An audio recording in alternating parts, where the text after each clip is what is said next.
good now. Start the count, Norm. I know we lost all the code.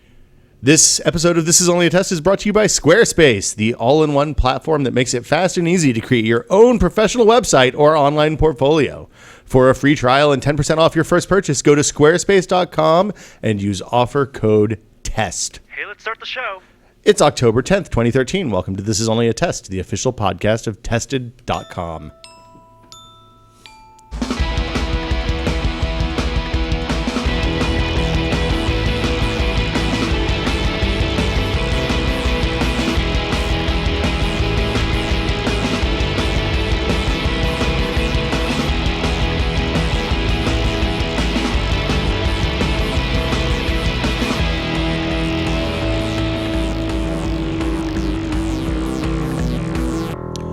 I'm Will Smith, seated directly to my left in the seat typically occupied by Norman Chan. I stole it. You stole it. Loyd Case, how you doing, sir? Hi, good to be here. It's a pleasure to have you as always. Is that an octopus on your shirt or a squid? I think it is a squid-like octopus.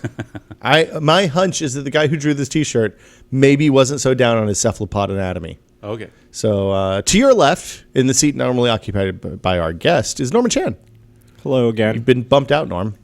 How do you feel about coconut water? Are you pro or con? We're not going to have this conversation again. This is going to happen. You know, for Loyd, this is a once in a while thing, but it happens frequently. It does happen. Conversations about coconut water? No. The start and stop on the podcast. I'm going to go ahead and tell you what it is. We have 15 things going on at once, and there's nobody else here today. We're the only ones in the room. There's probably an entire podcast that's in the ether, an entire full length worth of podcasts. We only lost. The only time we really lost stuff was like that one that went for 15 or 20 minutes. It's several times. It's less often than you think. It's like me muffing we talked about coconuts, and then also coconut water and macaroons, and there was a lot of nonsense gone to the ether. We're not going to go there again. But there is important business that we need to recap. Right. Octobercast. Loyd, you're going to be there. Yes. We're going to do this again. Yes. For a while, I thought we might not because it's dumb. It's a real bad day. 24 hours. It's good for you. You come in for an hour, say hi, and then you go on your merry way. But for us, we do that 24 times. I think I want to come in Saturday morning if you guys have been doing this for 19 or 20 hours. Okay. And bring a dexterity game with me. Oh, that's a good idea. Like Jenga. We can just sit and play Jenga on the table. Well, lots of coffee will also help. Yeah. We'll be jacked up on Black Blood of the Earth and Red Bull. And twice I have a Jenga that's based on Nightmare. Nightmare Before Christmas. I bought Jenga at a garage sale once, and when I got it home and opened it up, it turned out it was sex Jenga because people had written on the insides of the blocks where you can't see. Right. My assumption is that this is how they played it. Stuff. They had written super filthy stuff, even by the internet standards, on the inside of those blocks. So we sent that to Goodwill and bought a clean set of Jenga from Target. You sold it to Goodwill for the children. Yeah, it's for the kids. It's Nightmare Before Christmas Jenga thing. How does that even work? I don't know. I haven't opened the box yet, but my plan is to use it. Have you ever played Call of Cthulhu, the role-playing game? No. There's this mechanic in the game called Insanity. As your investigator, which is the characters, go up in Insanity, bad things happen, right? Okay. Because they're dealing with eldritch horrors and all that stuff. Well, instead of just doing, rolling a die and saying bad things happen to you, you pull out a Jenga block out. Oh, that's a good idea. And when the whole thing crashes down, everybody goes mad. And that's the game lose condition? Yeah. Nice. It's a game mashup. That sounds great. Octobercast, we have a date. Should we tell people what it is, Norm? Yes, and then also explain to people what Octobercast is. Okay. Well, let's explain first, and then we'll build some tension here. Sure. Octobercast is our annual 24-hour podcast marathon. That means we do this dumb show for 24 hours straight. There's completely sequential. There's no breaks. Occasionally we break to switch over recording stuff, but that's for like 30 seconds or something like that. We're going to stream it on YouTube this year. We're looking at streaming on Twitch as well, because I know that there are entire swaths of the world that are unserved by YouTube video streaming at this point. HD video streaming. We have HD capabilities. We'll do full 720p's, all 720 of them, streamed out of this wonderful office. Joey is going to be here again. He's volunteered to help manage the backside. We're going to get him on. He's not going to do Guns for Kids this year. No push-ups? No push-ups. No push-ups. That was a bad idea. It was a great idea. It was a great idea, but it broke Joey in kind of important ways. Cost so much money for kids. I could bring not physically. That's the important part. I could bring a bicycle and a set of rollers in. I think we're going to take out the feats of strength this year from Octobercast, and we're going to go back to the roots. We're just going to have interesting conversations, and we're going to talk to you guys in the audience some. We're going to do more Skype calls. This is important to note. Previously, we've done this exclusively for Child's Play, which is Penny Arcade's awesome charity that raises money to bring toys and games to kids that are in children's hospitals. And it's a great charity. They have really super low overhead, and they do a lot of good. But people asked for both more global charity stuff that operates outside of the U.S. and the couple of countries that Child's Play serves, as well as some other kind of, more. I don't know what the right word is, but anyway, people asked for other charity options. So we're going to do 3 charities this year. We haven't picked out the other 2 yet. But the idea is to get something that's very low overhead so that they use most of the money that we send them. And hopefully something that's kind of, that's maybe a little smaller, a little lesser known than, say, the Red Cross or the United Way or something like that, where, the $10,000 or $20,000 that we can send them will be a drop in the bucket. We want to kind of make a big impact, or as big an impact as we can. So if you have suggestions, if you have a great charity, we're looking for stuff that is national and or global. Very low overhead is the goal, and smaller, lesser known charities. We've talked about doing things like food banks and stuff like that, but that's all super local. Can we adopt a child? I mean, for the money we raise, we could probably buy a child. Is that too much? Do we go too far? You probably could, but you won't. Tell the people. No, we won't. We won't. So also, the way we've set up the charity collection stuff, the money goes directly from you guys to the charity. We have an intermediary, but the overhead on that transfer is very low. It's basically just like your credit card fees to send the money to the charity of choice. The people that we're working with, which we'll talk about soon, have actually agreed to waive their whole part of it. So, like, basically, everything that you give to the charity will go to the charity. Nothing goes through us.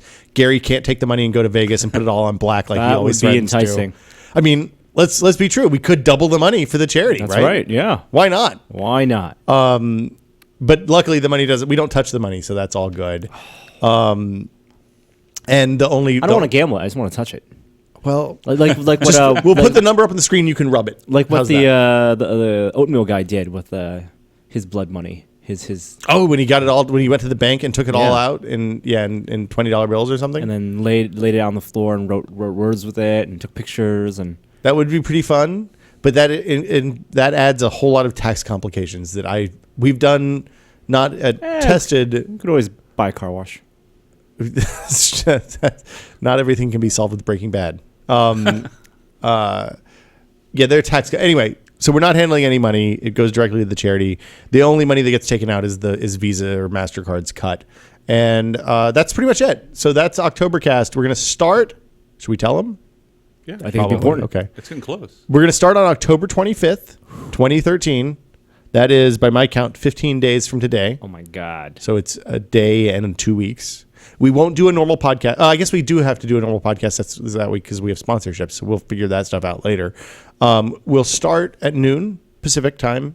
I think it's still daylight time at that point. It may be standard by then because we're getting into that time of year. But we'll start at noon. We'll podcast not for 1, not for 2, not for 3, but 24 straight hours. There will be a video stream on YouTube. We have in the past done a Mixlr audio stream. I haven't looked at that to make sure it'll still work, but it should be fine. So you can get us anywhere you want, basically. And you can have more than enough of us to go. And for it to qualify as a... so yeah, it's still daylight savings time. Right. For it to qualify as an Octobercast, at least one person here has to do the entire 24 hours, right? I mean, in the past, the weak among us have to get up and do things like go to the bathroom. You get a conductor's bottle. Food. I know. That's what I said. Can we get an IV? Everybody catheter up, guys. We have food, so occasional food breaks. We'll take lots of calls this year. We didn't have the stuff set up to do calls last year because we had literally just gotten the studio set up the way we needed it to do live video last year. So this year we'll be set up so we can do more calls. I think we might do another Lego race. That was fun last year. That was a good way to kill the 5 o'clock to 6 o'clock hours, I recall. Is Gary going to be there? Gary will be there. Oh, well, he said he'll be there. I mean, I'm not Gary's boss, but Gary has said he's in for the kids and the charities, the other charities, if they are not kid-related charities. Patrick Klepek has volunteered to curate a horror Oculus experience for me. So I assume that I'll see lots of Slender Man and Machines for Pigs and horrifying stuff. I wish could you do 24 hours in Oculus Rift? No. That would kill him. is a bad idea. I'd be cross-eyed at the That end. would be so much money for the kids. I don't think that would raise any money for the kids. I think That would raise how much money would you out there in the audience I'm not doing- donate to the kids? Norm, you're the Donate one who for gets so charity. uncomfortable after 15 minutes in the Oculus. I Donate think for you should charity. do the Oculus for 24 I would do it hours. for 24 hours if that would bring in a lot of So pledges. We're going to have the ability to do stretch goals and stuff like that this year, I think, too. So we'll keep up on all that. We're pretty excited about $1 it. for every minute over 4 hours in the Oculus Rift. Okay, Norm's in. I mean, getting to 4 hours. I is will an give you achievement. I will give you $1 for every hour over 4 hours. Every minute non-stop. over 4 hours. That's fine. Whatever. You're not going to get to 4 hours. Well, I think that's a good stretch goal. Right. 4 hours in the Oculus Rift. Powered up. And running stuff. and we're going to Not get just you a wearing long it. cord so you can wear it to the bathroom and everything. Okay. There's no taking it off at all because that'll break the cycle. Absolutely. Yeah. That's opportunity to raise for another hour $60 for every pledge. Yeah, if you go the man, whole, I like this idea. If you go the whole 20 hours, you could raise $1,200. 24 hours. Oh, 20 plus hours over 4. Yeah. Yeah. No taking it off. As soon as you take it off, it resets. That sounds very fair. Okay, and you have to wear headphones too. Well, then how are you going to podcast? Well, that's your problem. You're the one doing this for the charity, man. Well, the headphones would be for podcasting. Okay. You can do a splitter. Yeah, we can pipe 2 feeds in. That's scary great. music and blah blah blah. Okay, anyway, so that's Octobercast. And the rule is that the person doing it has no control over what game is being played. Oh, that's why curated. You have to stay in the horrible. And if you punch out, I think if you punch out, you just have to pay $50 to the charity. That should be the rule. That's too easy a cop out. Okay. And you have to do the rest of the podcast without pants. Unrelated. It's bad. You really want to do that for the kids. Yeah. You Lloyd. want to do that to the viewers? I want to. Well, the thing is, I want to hear stretch challenge pitches Yeah, things that you guys want us to do. that would compel people or compel you to donate money. I'm going to give one thing that I am not going to do on camera. You should do the thing that works on Kickstarter, it's for stretch goals. Anything that involves miniatures. You should have miniatures of something. Well, the thing I was thinking is that there's some stuff that would make for a bad podcast if we did it during the show, but maybe if we reach certain donation goals, we do as a standalone video after the show as like a reward.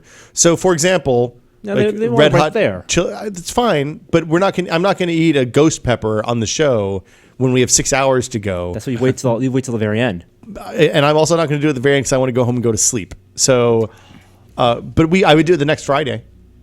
So that delayed. Not quite the same thing. If Mad Men has taught me anything, it's the delaying gratification makes it all the sweeter. So no, instant gratification is the rule. Anyway, post your suggestions in the comments. We'll do horrible things for you guys to give money to the kids and other places. Anything else on Octobercast? I think that's it. Maybe play a board game this year, Jenga. Yeah, or something. Something. Okay, sounds good. It's the weekend before Halloween. Do something. It's the weekend of Halloween parties, even. So you can watch Octobercast. Go to your Halloween parties on Saturday night. You're ready to go. Halloween parties before or after Halloween? I've been invited to a couple of Halloween parties that are before already. Some are on the date. The day. traditional Halloween is on a Wednesday or something. Thursday this year. Let's see. It's 5 days after Saturday. Wednesday or Thursday. Thursday this year. Just take a long Thursday. weekend. Yeah. Should we talk about some news, gentlemen? Or coconut water? I mean, there's coconut water talk to be had. Let's talk about the news. Okay. Coconut's not a fruit. It's a nut? I think it's a nut. Have you ever husked a coconut? Have you ever opened one up with a machete? We're having this conversation again. Oh, well, no, we didn't talk about the... we didn't talk about the opening I have not of- opened one with a machete, but I have husked one open with a big knife. Prying it open. Okay. Yeah. Like the nut or the whole thing with the fibrous stuff and everything? With the fibers. Okay. Yeah. Yeah, it's fun. It's very tough. It is a hard thing to do. The machete makes it much easier. You have a better swing on it. It has to be sharp. Cut your foot off. This week, Tony Fidel's company Nest unveiled their second product. So these are the guys that make the what they call a smart thermostat, and I would say anybody who's tried to program a thermostat probably will agree. It's a pretty cool thermostat. It's a pretty good thermostat. I'm not convinced about the smoke alarm thing, though. Well, so the smoke alarm is the second product. It's called the Nest Protect. It's $130. It is a combination smoke carbon monoxide sensor, but it doesn't. It's less designy than the Nest is. It seems like. Right. That doesn't have a screen. Well, it doesn't have a screen. I mean, there's not a whole lot you do to You're a not smoke detector directly with it. Yeah. But it is has connected like to the internet, though, right? it's connected to the internet, it connects to your Wi-Fi, and it has like motion controls. And instead of starting with the piercing scream, it launches off with a "Hey, there's smoke in the living room," or "Hey, there's smoke in the bedroom." I have or, a smoke detector that does that already. Really? Yes. Oh, that's It has good. a voice. Do you like it? It works okay. I mean, it's only gone off once. Does it give you is it tiered? So depending on the amount of It's got radio communication, so I have two of them, right? And it actually will talk to the one in the other rooms, so that, for example, let's say there's a fire in the kitchen or just smoke in the kitchen, right? So I will hear it from the one down in my office saying there's smoke in the kitchen, even though you would normally not be able to hear, right? Yeah. Unless it was a piercing wail, right? Yeah. So I have a relatively small house, and like for me, the smoke detector thing is a real hassle because the one you're supposed to have them in all of the bedrooms, Yes. and the hallway, and That gets to be one an on each expensive floor in the proposition. hallway. Yeah, well, especially if you do the $130 ones. But what ends up happening is the ones in the because my hallway and the kitchen are right next to each other. Basically, anytime I boil water, any photoionization smoke detector I've ever used goes off, which sucks. It's really Right. it's Right. I Yep. boil water a lot. And so I've been on a quest to find a nice smoke detector that you can turn off and snooze and all that stuff and say, Right. hey, ignore this for the next 2 hours. It'll be fine. snoozing. Don't you just want better detection? Well, but you want both. Like the thing is, the cheap smoke detectors don't have. The only way to get a smoke detector that doesn't have photoionization that I can tell is to get a cheap one, and then they don't have the thing that lets you turn it off if you actually make smoke. And since it's next to the kitchen, occasionally there's a little bit of smoke. I have another tip regarding smoke detectors. It's Okay. buy the right kind of batteries too. Oh, Buy okay. these extreme long lifespan 9-volt batteries, so you don't have to wake up in the middle of the night with a chirp. That's always great. Every 6 or 8 months. And if you have 7 or 8 of those batteries, Right. then you're like figuring out which room the high pitched Yeah. chirp that lasts for a tenth of a second I is. don't think I've ever had. In 2 Well, years, I haven't replaced the batteries in my smoke Yours are detectors. wired into the house probably, I think maybe. but you should still replace the batteries. Modern houses do have them wired in, which is Yeah. kind of nice. that they all go off at once. Well, that could be radio I want too. the product that tells that has the how many days since the last smoke detector incident. I want that. I want that accident sign. The app. A little laser Oh, no, projector that projects it on the wall. Oh no! I want the flip card. I want Do yours go off frequently, go Norm? very Because frequently. people are bad at cooking. yes, and also smoke kind of hovers in the high ceilings. Oh, because it goes up your stairway thing. Yeah. So it's $130. They're all connected. They connect to Wi-Fi. You can use an app to control them, to turn them off, and to tell where there's an incident. It'll tell you that there's an incident even if you're not in your house, which seems good. And I think it'll even call the police for you, right? Or call the fire department. It's going to put security companies out of business then? I'm okay with putting security. Let me and go ahead and tell you. That and a Security, QuickCam Pro, you're in set. well, security companies are right up there with the cable company in terms of like skeeziness and value, lack of I value. didn't say it was a bad given. thing. Yeah. Did you guys watch South Park last week? Did not. No. And there was a whole bit on the cable company. It was very, very funny. Are they pro or anti-cable company? Anti-cable company. It's hard to believe that. I'm interested. The thing that I thought was neat is that when you make the motion that you usually make in front of the smoke detector that never does anything to knock the smoke away and make it stop going off, that just snoozes it. So that's good. And yeah, the voice commands come out of all the house. They had data that says, like with small children, they respond better to voice commands than the. I'm sure the shrieking wail terrifies small children. It's not awesome.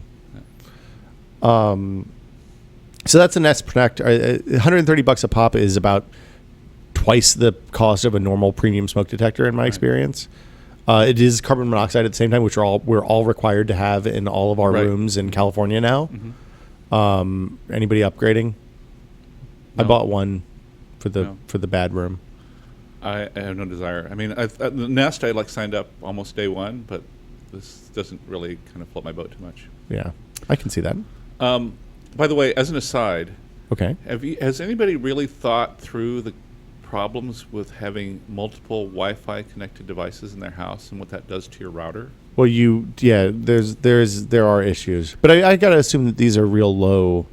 I mean, No, you have 200 IP addresses. It has nothing to do with bandwidth. It's that with a lot of routers, not everyone, and not some of the newer ones, but with a lot of routers, every time you connect, the bandwidth gets halved. You don't have to be transmitting any data. You can just have a device logged in. With G stuff. Yes. Does it dedicate bandwidth to individual connections? I didn't Right. realize that. Mhm. That's the problem. So it's with that, but that stopped with N, right? I think with some N routers. Okay. I'm not sure I'm not sure it's built into the standard. Got to reset your router every other day. Yeah. Oh, Right.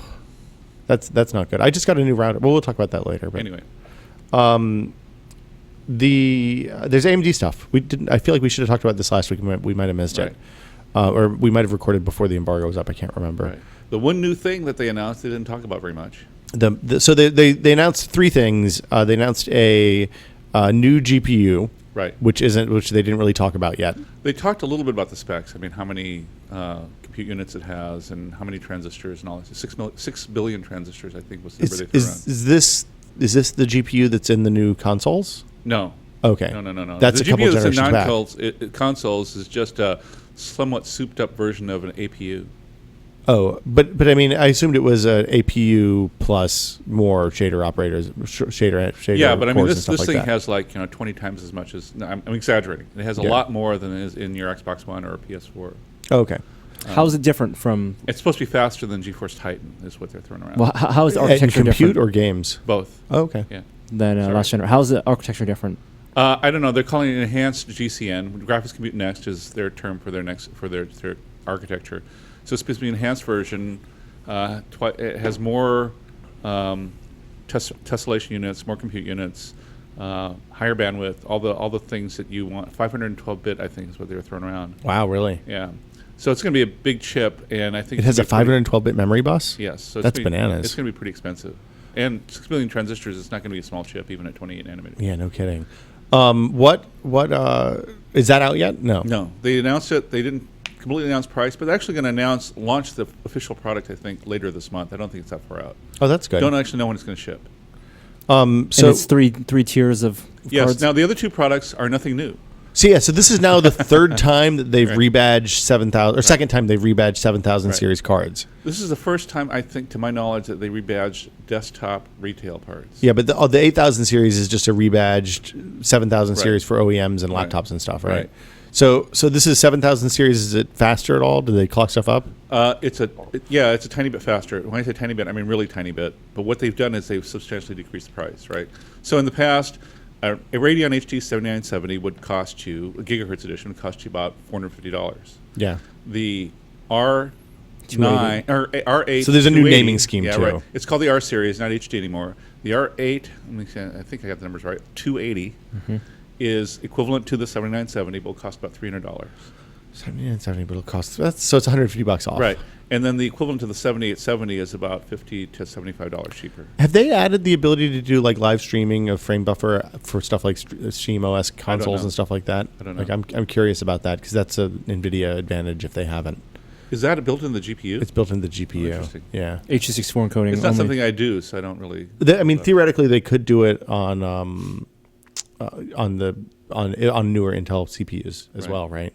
Yes. But I bet there's a latency hit for that. No, going I out bet you on the- Intel CPUs there's less latency because of But an it issue has to because go it's out right from on the it's GPU.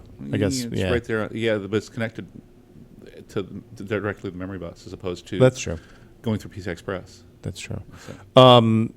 So, So yeah, those are the two GPUs. I'm sure we'll find out more about the 290 Right. R9 290. So the R8 and R7s are all rebadged 7,000 series. So these are competing with the lower end NVIDIA. Yeah, I think they've done a few things like add better power management, but really it's the same GPUs. Okay. The big thing I think that they announced, and this is the interesting thing, and there was some stuff that I think we were supposed to interpolate from what they said. But basically, they have this Mantle thing, which is a cross Xbox One and PC to the metal level API for graphics, for shader graphics. You mean like Glide? Oh, sorry. We're not supposed to. I don't think we're supposed to say that, man. Well, I got to be fair about that. Yeah, shader stuff. Glide never did shaders because it was pre-shader. Way before. Yeah. But it seems like it's just the DirectX 9 or the current DirectX shader language that you can then run the shaders instead of having to go through all the Windows API stuff. Right. And it seems like it would make cross-platform development. Like the thing, they said that there's a 9x performance shader increase in efficiency due to, I can't remember what was less call of a specific kind of call that I didn't really understand because I'm not that deep into it anymore. I don't remember. But the place it seemed like it was more interesting to me is that it will let people who are doing low-level development on the Xbox One and presumably also the PS4 bring that work directly to the PC. Well, the other thing that immediately came to my mind was SteamOS. Yeah. So, I mean, port that to SteamOS and you'd have something. Well, assuming people start using the API. Right. So the question is this going to be... Wasn't Battlefield 4 the first one? Battlefield 4 is the first one. Yeah. They didn't say... They specifically mentioned Xbox One, is my understanding. We weren't at the event because they did it in Hawaii and it was kind of a junket. But apparently they mentioned the Xbox One, but I didn't see anybody talking about the PS4 as part of this. So... even though those are presumably almost exactly the same APU. Which kind of puzzles me a little bit because the Xbox One's graphics API are already pretty close to the metal, so I'm not sure what's going on there. I honestly, it seems like it's more a way to bypass the DirectX stuff and get... I wonder if this is related to all the frame jitter stuff, because ATI took a pretty big hit on the frame rate jitter stuff. So. Okay. Yeah, we'll see. I'm just glad to see new GPU from AMD after it seems like forever, but it's probably been a year and a half. Right. So what else do they have for that business? Well, they're selling a lot of. They're theoretically going to sell a lot of consoles, right? Yes. I think that's the goal. Who's used an AMD desktop CPU? I think I think my next budget build is going to be based around it, just because I kind of want to play around with it a little bit because I haven't done much with AMD recently, and B, they're dirt cheap. Yeah, I mean, if you don't go with the an APU based one, I'm not sure yet. But even the Phenoms, or what do they call them now? I forget what they call them now. They don't call Phenoms. Anyway, they're pretty cheap. I mean, like unless you go for the stupidly 5.5 gigahertz overclock thing, that's $1,000. Yeah, but all the other ones are really cheap. I've been looking at SteamOS machines, and the hardware specs that Valve released last week in their forums about the scale. The range of machines that they're going to send out, which range from like Titan, high-end Intel and Titan configurations. They're very, very careful to say these are merely reference systems. This is not what we plan on, having our OEM ship or anything. Yeah. Like that. Well, I mean, it seems like they're sending out a crazy range, all the way down to integrated stuff almost. So like those APUs seem to make a lot of sense for that, because you put an APU with a decent GPU in it on a mini ITX board, and then you can play some indie games natively and run your stream the stuff from the desktop. Require on video, right? On the desktop side, but who knows? On the SteamOS side, it should require whatever. Right. Should just work. I have a certain amount of skepticism about SteamOS in general.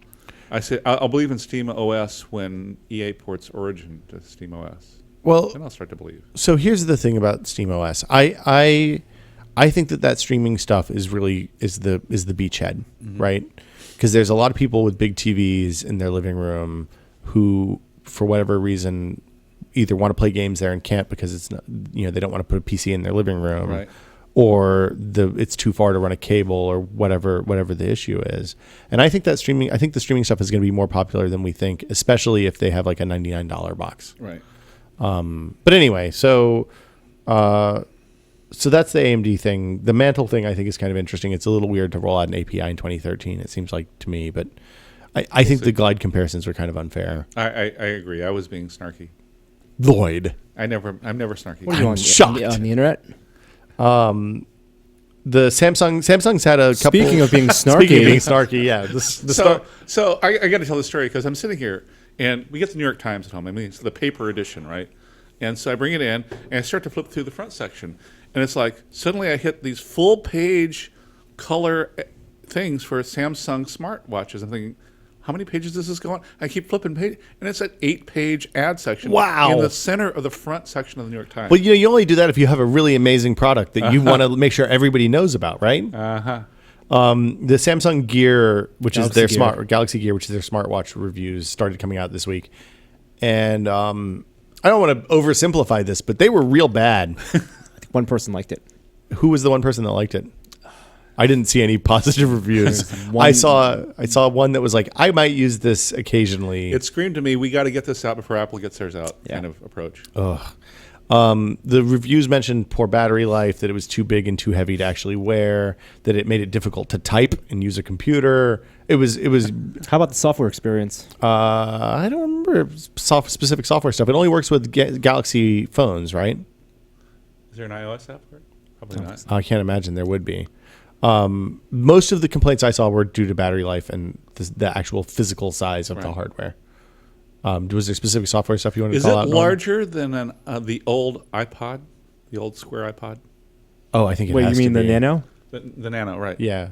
Yeah, it's larger than Nano. It's thicker. than it. Seriously? Yeah, it's huge. I mean, I saw people used to wear those as wristwatches. Remember that? It looks like a diver's, like a big ass diver's watch, And it has a camera. and it has a camera. I mean, I'm all for Dick Tracy. Like I like the idea of Dick Tracy being watches. They do being good a real advertisements, though. thing.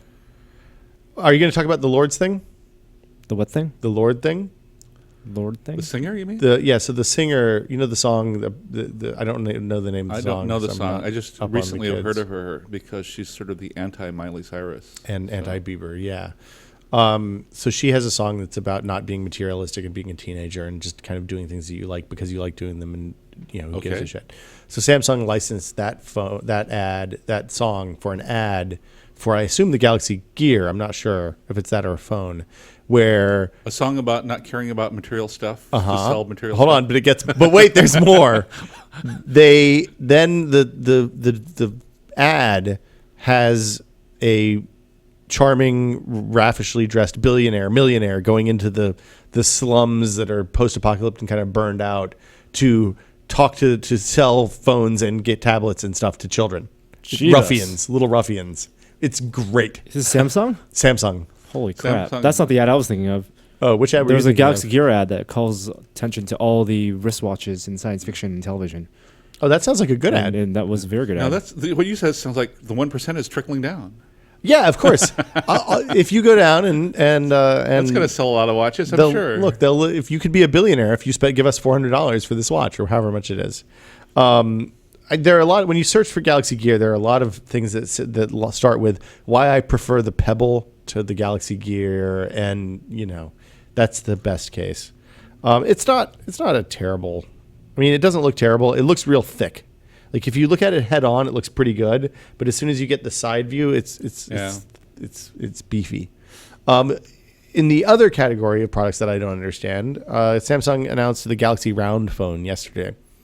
So it was billed as the world's first curved smartphone, which immediately set off my spider sense because I was like, oh, wait, wasn't the Nexus S and a bunch of other Samsung, wasn't the Galaxy S curved? But they're curved from top to bottom. So it's kind of like you put it up to your ear and it kind of cups cheek. your face.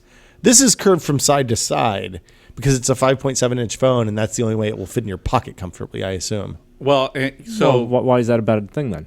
It just looks really unwieldy. I mean, women I know who wear these really tight jeans probably will like that. Except Yeah, like- that their pockets aren't large enough to your fit a thighs, 5-inch phone anyway. your thighs are curved that way. But I put my phone on the desk, and I don't want it to tilt side to side. Although they did build UI stuff into the phone, so when you have it on your desk and you tilt it side to side, People you can love check fidgeting with things. notifications and stuff. Which it just seems like a real silly product to me. I think 5.7-inch phones are kind of silly though. It's called What do shit. I know? 5.7 inch is a very big size for a phone. Speaking of things that are small-ish, there's an iPad event October 22nd, as reported by All Things D. I don't think invitations have gone out yet, but they've been pretty good on this Is stuff this in the past. likely just an iPad event? This is, I assume that it's probably also has to do with Mavericks because they released the GM to the developers the other day. Right. So, What about MacBook Pros, Retinas, or Mac Pros? who knows? Yeah. Well, they That'd quietly be a rolled lot. out the desktops, the iMacs. I'm sorry? They Yeah, they quietly- did a quiet update of the desktop, so that's done. The Mac Pro, the desktop Mac Pro has been on the table for almost 5 months now. Yeah. My buddy, the Mac developer, Mac graphics guy, is just watering at the mouth for one of these things. He wants to get one as soon as it comes out. He's using one of the old Mac Pros, the generation before the one that they're selling. That's what we're on here. Yeah. And I mean, if you look at the stuff that's not on those machines, it's hard when you deal with big video files. Especially, we do a lot of stuff like we'll shoot in the road, capture it to a portable hard drive, which is a USB 3 hard drive. It goes through a Retina MacBook, or my MacBook Air, Norm's MacBook Air, or whatever, and you get USB 3 on all that stuff. And then you plug it into the Mac Pro, and it's USB 2, and it takes an hour and a half to transfer a 20-minute video. Right. So yeah, we're excited about new Mac Pros here. I understand that. We also, I wouldn't expect to see any iMac stuff. It wouldn't surprise me if we see a Retina, because Retina's due for Haswell, right? They haven't stealth updated that yet. Retina MacBook. The Air. Retina Air. Wait, No. MacBook what? It's the 13-inch or 15-inch Retina MacBook isn't Haswell yet, is it? That is due for a Haswell update. Yes, as is the 13-inch Yes. Retina as well. Yes. But I think those will both get stealth updates. It's the iPad Mini specs that kind of have me interested because it's actually going to be an iPad Mini, not an iPad last 2 generation Mini. So the thing that I'm most excited about is the iPad updates. They're saying everything's getting A7, full size and Mini, Bear in mind, and Retina Mini, but not A7X. We don't know. It's all rumor right now, folks. All X means is a higher clock typically, right? Yeah. So like a Which 20% matters. faster. Oh, it does matter. But compared to where the Mini is now with iOS 7, it does not matter. Yes, I've been talking to a couple of iOS developers. Yeah. And the Mini is a giant headache. It's like it has exclusive bugs that where an Apple only have problems with the Mini and nothing else in Apple's lineup. It's so I've had one. That's been my iPad for the last year. Mm-hmm. I really love the size, but the fact that it's an iPad 2 essentially in terms of hardware is pretty grim. And it wasn't really you don't notice it until you start playing things that are kind of chuggy on current iPads or iPad 3s even. Like that Gunner Z game, which is real slow. Like it runs great on my wife's iPad 3. It's real slow on the Mini. Right. And that was because iPad 2, iPhone 4, same hardware. So it's and same amount of memory. And they chose that. They chose that because it was a better profit margin. I think that they chose that. I feel like the Mini was testing the waters. I think that they didn't know whether that was going to be a product. They were selling it at a much higher price than anybody else was selling 7-inch tablets. And yeah, putting a processor in there that's two generations slower than. I think they were hedging the bet because I think I think that they didn't want to spend a whole ton of money building out R&D to make it higher resolution, bigger battery, and faster processor. Using something that existed already, they could easily roll something out. Right. They used the third spin or whatever it was of the iPad 2, the A5. Is that what it is? A4. That's like a double bet in the wrong direction. High price and lower. Well, they sold a lot of them. Well, yeah, they sold a bunch of them. Wow. So, I mean, I think if they. And the thing is, though, with the Kindle stuff that's out, the new Kindle Fires that are out, specs wise at least, are pretty awesome. I mean, it doesn't even matter specs wise because the screen is really good. Right. I mean, we don't know what the screen on that looks like. The screen on the second gen Nexus 7 looks great. Right. And if you're looking at a Nexus, if you're at Best Buy and you have a new Nexus 7 and an iPad Mini in your hands, the iPad Mini looks like garbage, and the new Nexus 7 looks great. So why would you not? They're not going to capture those people, and they want them. The Mini is Nexus 7. Did you mean Kindle? I meant Nexus. I meant new Nexus 7. The second gen Nexus 7 is a 1080p screen too. Right. So you think that iPad Mini is positioned to be the better selling and the flagship iPad? I think that is I think that the 7-inch is the default, and the 10-inch is the upsell. 10 inches the if you want like a 17-inch MacBook Pro. Pretty much, yeah. I mean, you think about it; it's the same resolution. Same resolution. You probably get more battery life on this. Is it going to be the same Yeah, resolution or the same pixel density? It'll be the same resolution and greater pixel density. So you think it's going to be 2040 by 15? They're not going to change that strategy a better, at this point. Higher pixel density screen, equivalent processor, maybe smaller capacity battery, but you have the advantages of size and weight. I'm perfectly happy having which I mean for consumers, yes, that's great. From a business sense, it's disastrous because the margins are going to be so much lower. Right. That they have made it well, but you also have to look at Apple. They played the long game on stuff like this. So if the margins are low for 2 years, at the end of 2 years, when the costs on the screens go down, that stuff all works itself out. Right. They do not do low margin. They always want short-term high margins. Well, the Mini was the first low margin product they made, and it was a shit screen and shit processor, and so this one's gonna be even worse. But now they've built that category, and here's the thing: is if that category is the mainstream for tablets, if 7-inch is the mainstream for tablets, then they don't establish a beachhead, which they did last year. I'm just saying that then they're boned. They got boned by aggressive pricing on Android. It'll work out in the end. I'm fine. I'm perfectly fine buying low margin products. I know 330 that makes me happy. Absolutely, and 330 is still much more expensive than 200. Right, 220. But it's you're at that point you're paying $120 for App Store. Ecosystem. Yeah. So that is a product I will go get in line for, or pre-order online. But I would wait in line for a Mini with A7 and Retina. Like that is a bomb tablet. I still think Nexus 7 is potentially a better buy. Oh, it's definitely a better value. Yeah. I mean, especially and for a lot of people, it's not going to. If you're using it to browse the web and use email and stuff, it's great. Right, but the stuff that I use on iOS, you just can't get on. Yeah, there's Android. Just sorry. I've been using the Nexus 7 for ages, the new one, and the Twitter clients are all bad. I mean, and that's just the tiniest. Somebody needs to go make Tweetbot, just clone Tweetbot, put that out on the Twitterific guys. Wanted to make money for more than the first 3 weeks after a new version of the OS comes out. They should release on Android. I think for a lot of people that's fine. They can deal with it. Well, and they're not throwing it in the drawer like they did. The problem that app developers run into on Android is the unwillingness of Android users to actually pay for anything. That is a massive. That's actually coming over to iOS too. There was a big article about that the other day. About 70-something% of revenue on the App Store. I read that article, except for productivity apps, which over 50% of the people will still pay money for. I paid $15 or $20 for word processors and stuff like that were good. Although I have to say, I looked at 1Password 4 for Mac came out the other day. It's on the App Store now. It's $40 at 20% off for $40. I'm happy to stick with the old version. Suited me very well for a long time. Software used to be so much more expensive, and people were totally okay with buying it.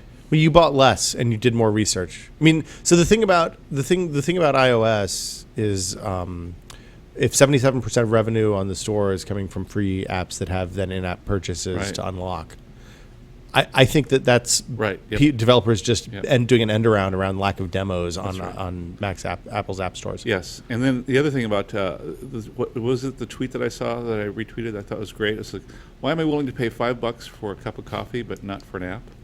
It's like psychological. You get something because people want to pirate stuff. And he was talking about an app that he uses all the time. It's not even like a casual, oh, look, there's a $5 app in the App Store. You're robbed. Well, that's ridiculous. The thing about apps, though, is like if it's something I know I'll use all the time, and if I hold that light to 1Password, then $40 isn't too much to spend on 1Password because I use it 50 times a day usually. But on the other hand, you look at the cup of coffee and you get something, you have some enjoyment, it lasts you for 20 minutes. And not paying $5 for that app affords you the ability to get that coffee. Well, but it's not even about paying for the app. It's that when you don't know that it's for the stuff that you don't know you need. Right. Like if I'm looking at a note syncing app and I think, this might be useful, I'm not going to pay $20 for might be useful. I'll pay $20 for something that I definitely use all the time. But by not, like that's one of the things I love about Android is if you want a refund on the app, you have an hour, 24 hours, something depending on what the developer wants, and I think that's totally fair. I've bounced a lot of apps that just didn't work right or were bad. This pops another thing into my head, which has nothing to do with iOS or the App Store. It has to do with Adobe. Okay. So I don't know if you guys followed this, but Adobe rolled out their photographers model for Adobe CC. Mm-hmm. Oh, that sounds interesting. What it is you pay $10 a month, so $20 a month. And you get Photoshop CC and Lightroom. That's perfect. That's exactly what I want. Yeah, they announced that last year. Yeah. But I did that. What was really cool was I had signed up for the $20 a month Photoshop thing, and they automatically transitioned. I didn't have to call anybody. It says, so you just got Lightroom for free. And they cut the price in half. Oh, that's awesome. Yeah. But it's subscription-based Lightroom. Right. Yeah. I'm fine with that.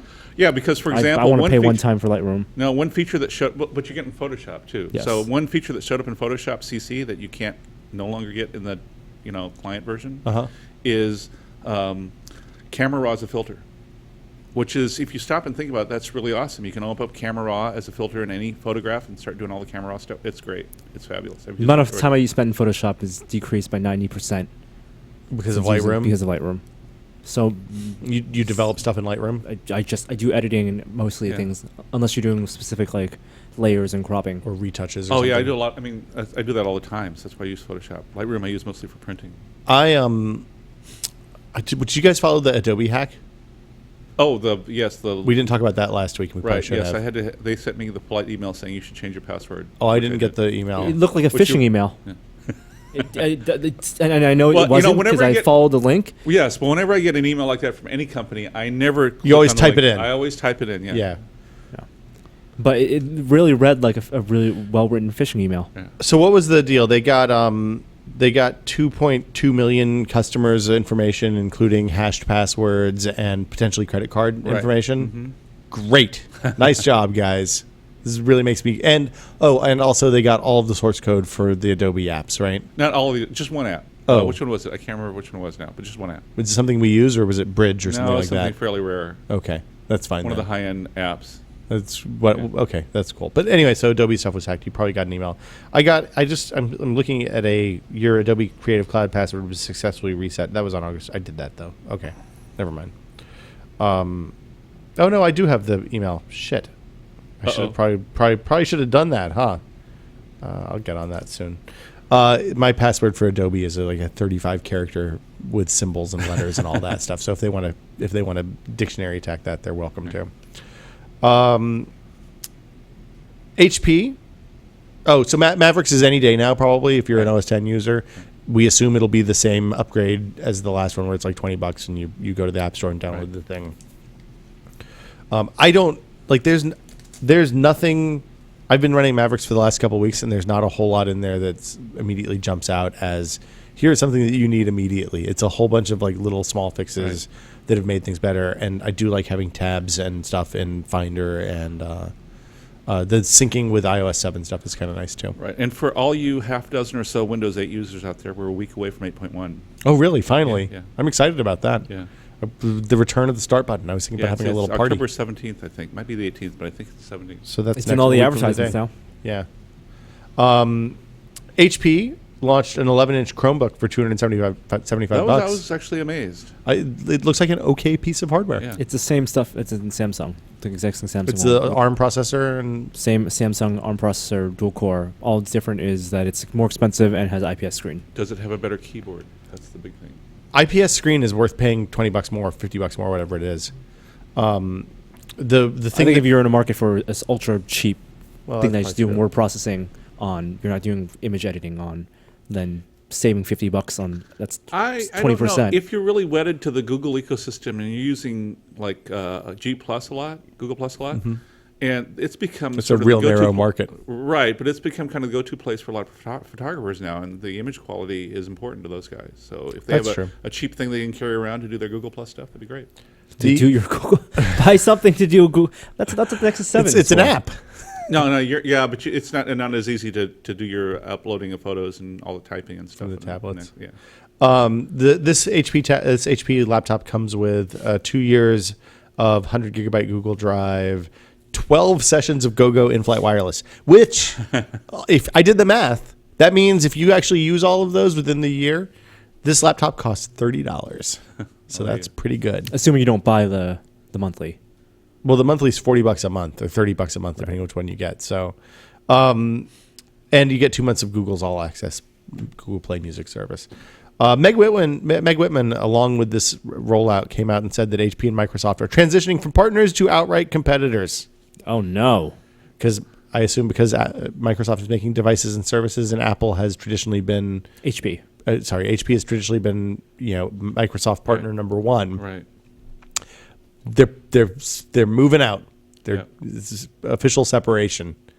Oh no, I think HP is going to continue to sell a lot of Windows boxes, but I think there's this has been going on for a number of years now. There's certainly a lot of there has been nervousness in the PC industry about what Microsoft has been doing. Well, and when they start selling tablets and saying that they're devices and services, that kind of Yep. that's got to make people get a little nervous at Lenovo and HP Right. and Dell. When you sell Azure as your service, your cloud-based server service, and you're HP and you're selling servers for a living, what does that tell you? Yeah. So, Well, they may sell That's more. servers That's to, more Amazon. Yeah. They could always sell them to HP. yeah, they sell them to Microsoft. Yeah. So it works out all the way around. Anyway, the upshot is that we should expect to see more Android and Chrome devices in addition to the Windows line from HP. I think HP is in a worse situation than Microsoft is. No kidding. Yeah, you don't so say. Meg Whitman saying that means nothing. HP didn't HP make did HP sell a HP branded iPod at one point? Yes. Mm-hmm. It was Apple manufactured but Yes. HP branded, right? That's correct. Yeah. Um, It's a real weird That's company. how they got Josh Rubenstein. Oh, really? Well, This is a likely. rumor? Yeah.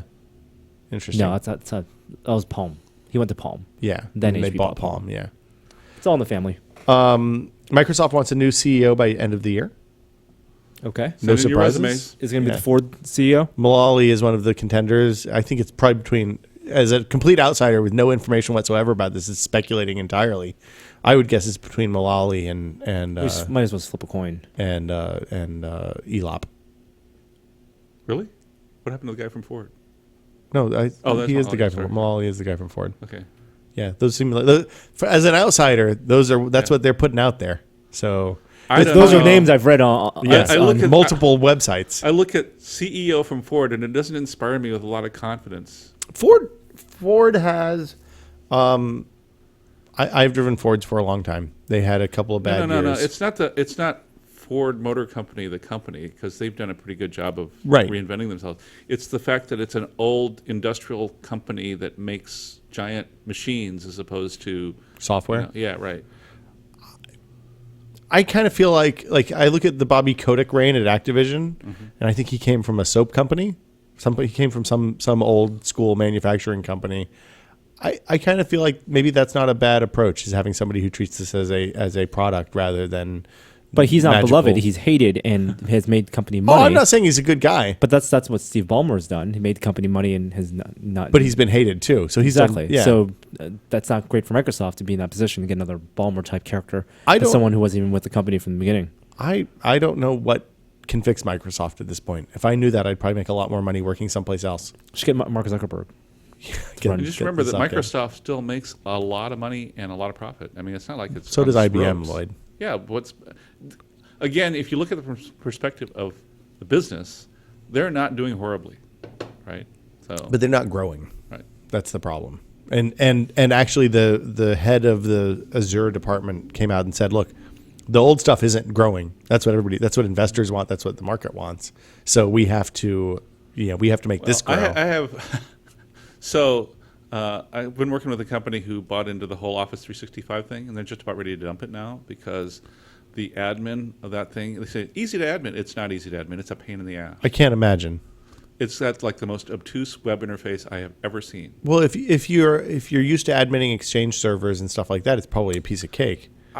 No, I like my wife uses SharePoint a lot, right? Yeah. And local SharePoint on their local servers, and it's so much easier to manage than their web-based SharePoint on Office. Well, because you remote into the console and you have the special interface and all that stuff, right? And the interface is terrible. I mean, it's like I can't. They've Don't been- get me started on this. Microsoft has been bad at the web since Microsoft.com launched in 1994. That's no surprise. I mean, you compare that to Google or Dropbox or anybody else doing the virtual storage and sharing of stuff, Yeah. and it's just terrible. Well, and the problem with the Office 365 stuff is that for people who just need a word processor and a basic spreadsheet to do expense reports and stuff, like it's hard to compete with free Right, and there's a period of time, even free stuff like SkyDrive, right? or $50 a person. There I was a guess, is period what of Google time costs. that SkyDrive would not take file names with dashes in the name. yeah. It's like, what? I can do this on my local PC. Why can't I do it on your anyway? Don't get me started. obscure limitations. Don't get me started. A Microsoft specialty since the very beginning. This is fun. Final Fantasy VI, which was released in the US as Final Fantasy III on the SNES originally, because they didn't release 3, 4, and 5 here, is finally coming out for iOS and Android. So they're not doing the 3D remake thing that they did for 4 and 5, I guess, never kept or track of 2, those. Yeah, right. whatever. Anyway, so for a while they did DS remakes that were like fancy tarted up graphics with 3D characters and all that stuff for cutscenes and things like that. They're not doing that for 6. They're just going to release it, but I think it's my favorite Final Fantasy game. It's probably the last one I played. And I'm looking forward to that. I just wanted to share. It's coming out for iOS and Android. And my guess is it'll be $15 or $20 because it's Square Enix and they don't give a fuck about selling stuff for cheap on the App Store. Well, yes, but are you sure that the experience is going to be what you hope it will be? It's a turn-based strategy game. I just need to have an A. I remember going back to Wing Commander, a year when they came out with Wing Commander for Windows. Right? Yeah. I did. It's like, oh my God, why did I do this? I stopped playing it because it just destroyed all the memories I had of Wing Commander. Mm-hmm. Well, so they also said they're taking out a lot of the grinding. So that was the I complaint meant about things these like early. the quality of the graphics and the way the controls worked, and it's like, wow, I can't do this anymore. It's like TIE Fighter. I'm never going to go back and play TIE. I love TIE Fighter. Right. I'm never going to go back and play it I want to again. keep those happy memories. Because those escort missions, I'm sure, were terrible. Absolutely positive they were Wing bad. Commander, you just want to see the FMV or watch. I'll watch a video. Of That's all on someone YouTube. speedrunning No, it. Wing Commander 1 and 2 did not have FMV. But Wing Commander got magical with Luke Skywalker joining in on 3. Yes, that was fun, actually. And Biff. Wasn't Biff from Yes, Back to the that's Future right. as his loyal sidekick? Something like that. Oof, that game is so good. 6 CDs. How many CDs full of game can we pack in? Neil deGrasse Tyson doesn't like Gravity. He got on Twitter and started nitpicking. No, he's fine. He loves Gravity. I think the fact that he's nitpicking on it tells me that he actually kind of likes it. He said he actually loved it. So he came out afterwards and said that he loved it. Yeah. Right. He's a nitpicker because he's. I mean, a you science didn't guy. see him come out and nitpick Prometheus, right? There was enough Prometheus nitpicking on the internet. Well, you know what I'm saying, though, right? Oh, yeah. It's a lovely movie. Did you see it, Norm? Yeah, I saw it. It's attempting to do something interesting in science fiction that's actually science-based, if not perfect. So of course they're going to... It's way more science than science fiction. The fiction stuff, the stuff that he nitpicked was like very, very technical in terms of like The propellant. There's not enough propellant to. some angular momentum things and Well, the fact that you can't change orbits that radically as they do. and the biggest plot hole is You just need obtanium. the physical difference between the distance between the two the Hubble and the ISS, Right. which Right. they're 100 miles apart or something. It's more like they're one is much deeper in the gravity well. That's the problem. Yeah. And Also, why was a medical doctor working on a Hubble repair? engineer. Oh, engineer. Yeah. Okay. The movie is technically amazing, and just reading about how they shot the scenes, 90% of the movie is CG. So it's just faces. It's just faces. Yeah, but it's great because it's CG done where you completely hold your suspension of disbelief. Right. Yeah. It's not just there to make things go boom. Right. So Yeah. It's kinda neat. The way they shot it, they created this box room with basically a holodeck where they suspended the actors and had 4,000 LED panels or LEDs around where and they projected the environments onto the walls of this room to Right. give the actors idea of where Reference. they were Yeah. and what direction to look at, and then the LEDs generated every single lighting scenario.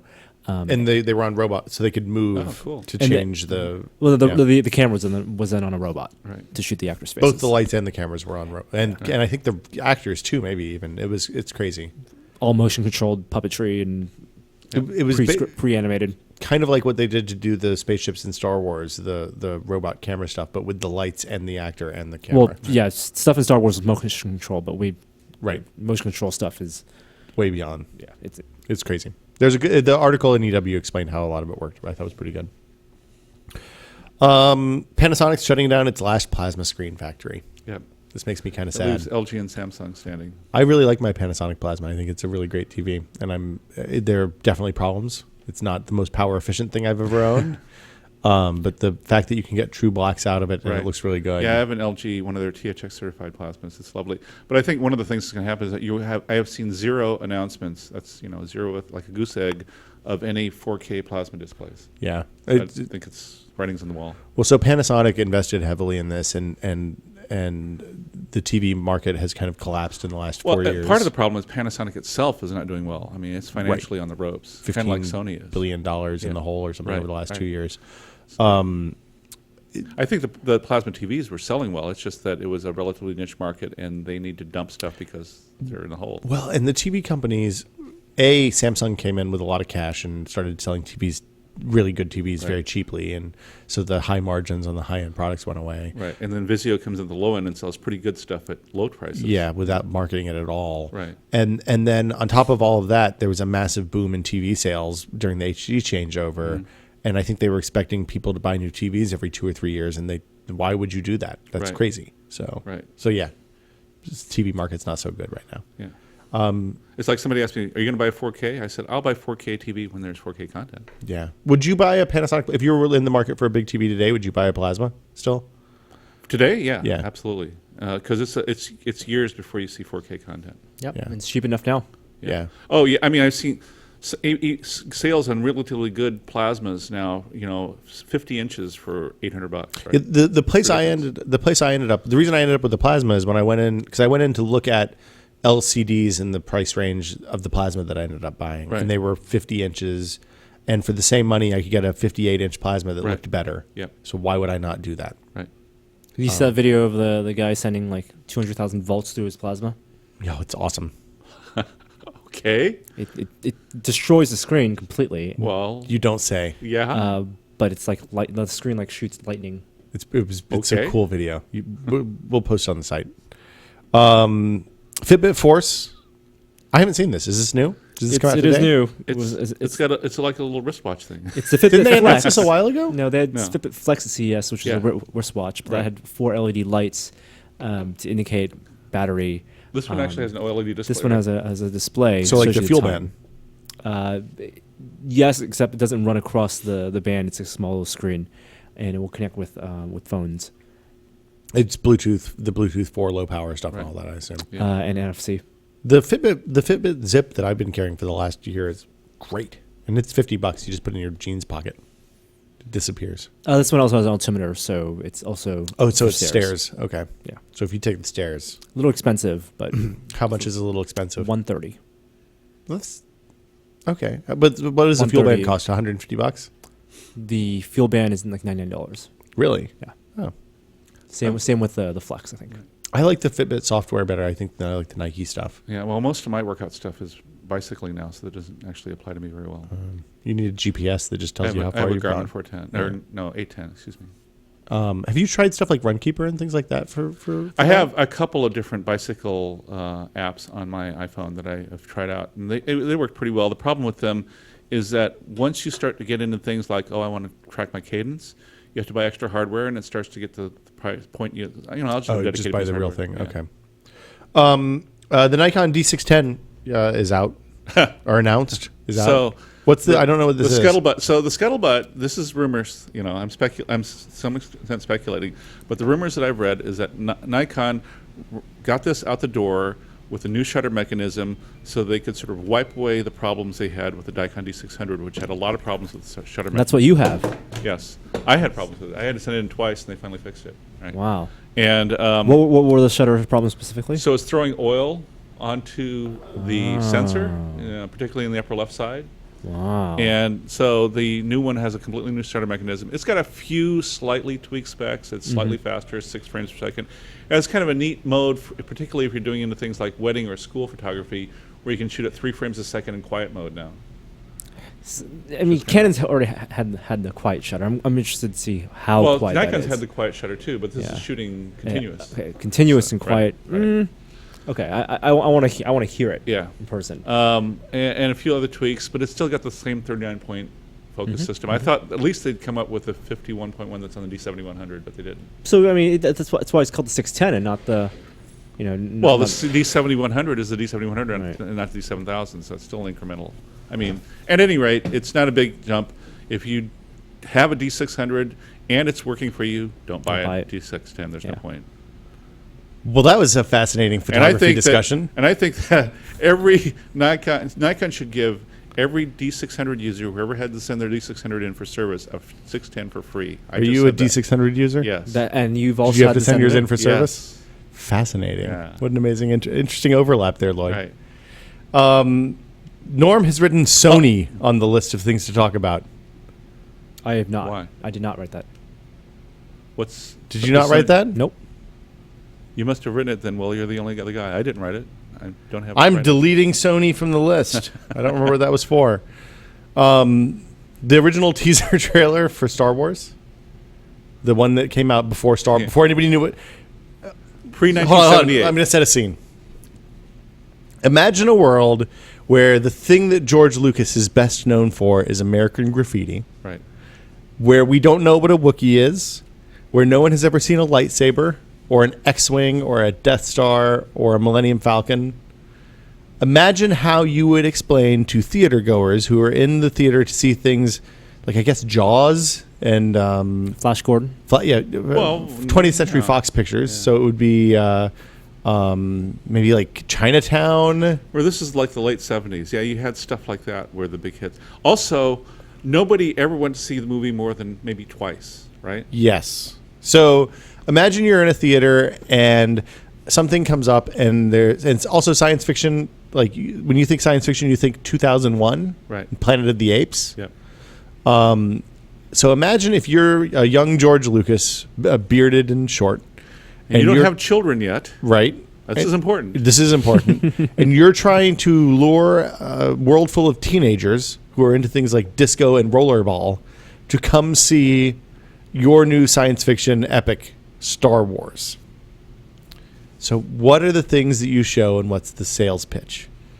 You show a lightsaber. You show the final the X-Wing attack. You'd think that. Yeah, that's what I would show. So there was a little tiny bit with Ben Kenobi cutting the arm off of the Except you never see the arm fall to the ground. You know, you don't see the arm fall off. Right. There's a heavy emphasis on romance between Luke and Leia. There's a lot of Carrie Fisher in this trailer. There's a lot of Chewbacca. There's your friendly dog buddy. Yeah. Hardly any Harrison Ford. Right. Virtually, I don't know that there was any Harrison Ford. Which is really interesting because Harrison Ford was a major character in American Graffiti. He was sort of the secondary guy that, sort of the competition for the love interest. Exactly. Yeah. So he was a known actor, and I think Mark Hamill was completely unknown at that point. Right. Anyways, the official Star Wars YouTube channel posted the 1976 teaser for Star Wars. It's before they had the logo. Remember when we went to Rancho Obi-Wan and saw all the evolution of the logo? It's before even the one with the pointy letters. The Ralph McQuarrie logo. It is just Star Wars written in a big ass bold Futura looking font. Yeah, text. Flat. Blue, not yellow. John Ivey would like it. Exactly. Sorry, didn't say that. It's up. You can watch it. It's really long. It's crazy long. It has basically every plot spoiler in the movie in there, except it doesn't show the trench run because I bet they hadn't finished that yet. And it's definitely worth taking a look at. It was really cool. So, okay. I guess that'll do it. Let's. Speaking of Star Wars. Yeah. Oh wait, hold on. We got to play some music and thank our sponsors, and then we'll do what we were testing. Okay.